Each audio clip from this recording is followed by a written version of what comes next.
Amici di Venezia Channel, siamo a Venezia, siamo in questo bellissimo salone delle feste dell'Hotel Monaco e siamo a Extraordinary Food and Wine, siamo con Fausto Brozzi.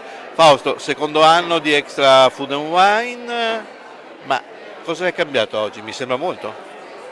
Abbiamo cambiato radicalmente, a volte nella vita bisogna cambiare radicalmente. Speriamo in meglio. Ma sempre assolutamente in meglio, noi cerchiamo solo ed esclusivamente il meglio, per cui siamo in questa meravigliosa location con il nostro dottor Marchiori, che è il direttore generale, che ci ha concesso l'onore di essere presenti. È il privilegio mio di avere essere food. Ad essere lusingati uno con l'altro, quindi è tutto veramente fantastico.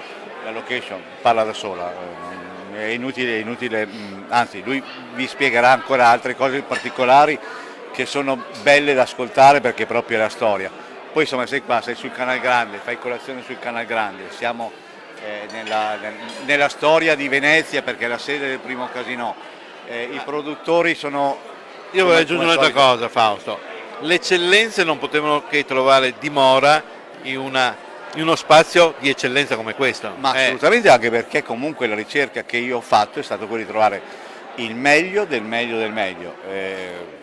Credo insomma, che siamo arrivati ad una percentuale altissima in questo caso. Troppo buono.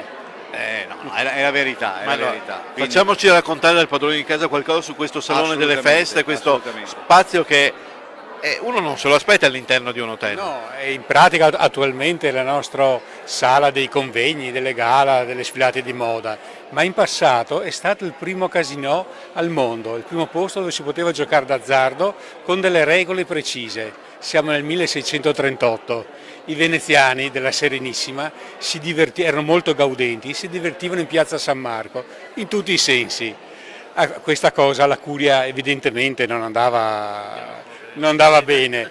Allora a quell'epoca la Curia disse al Doge: guardi, devi spostare questo luogo di divertimenti, un luogo chiuso che non si veda, e niente, il Doge affittò dalla famiglia Dandolo quest'ala e si organizzò il primo salone da gioco con delle regole precise. Qui si poteva venire solo mascherati, solo i groupier potevano venire senza la maschera. Chi erano i groupier? Erano nobili decaduti che la Serenissima chiamava Barnabotti, perché li aveva messi a dormire in dei locali in campo San Barnaba, e qui venivano tutti, venivano ambasciatori, panettieri, muratori eccetera, ma tutti dovevano avere la maschera. Ecco.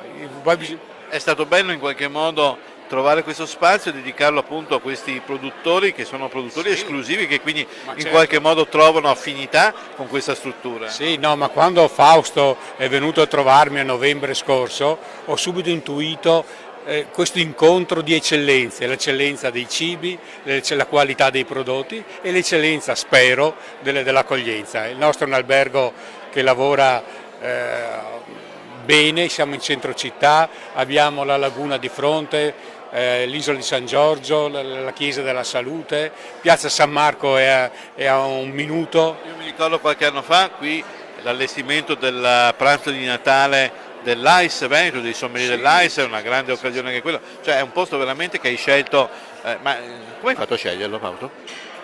Come ho fatto a scegliere? Ho soltanto fatto una ricerca su ciò che era il motore, no? Del design, del food, dell'arte. E quindi ho continuato questa ricerca e non poteva che cadere qua. Oddio, ci sono anche altre situazioni, ma come questa non ce ne sono. E quindi io, volendo il meglio, non posso accontentarmi di niente che è più basso del meglio.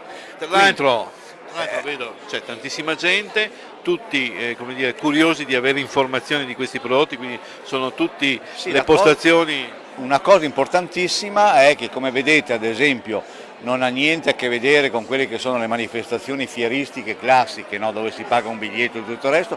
Tu qua entri solo su invito, per cui tutti coloro che sono qua all'interno oggi, domani e anche lunedì sono tutti operatori del settore, il che significa che non avremo 10.000 persone perché non ci interessano, ma a noi ci interessa classe, lusso, charme.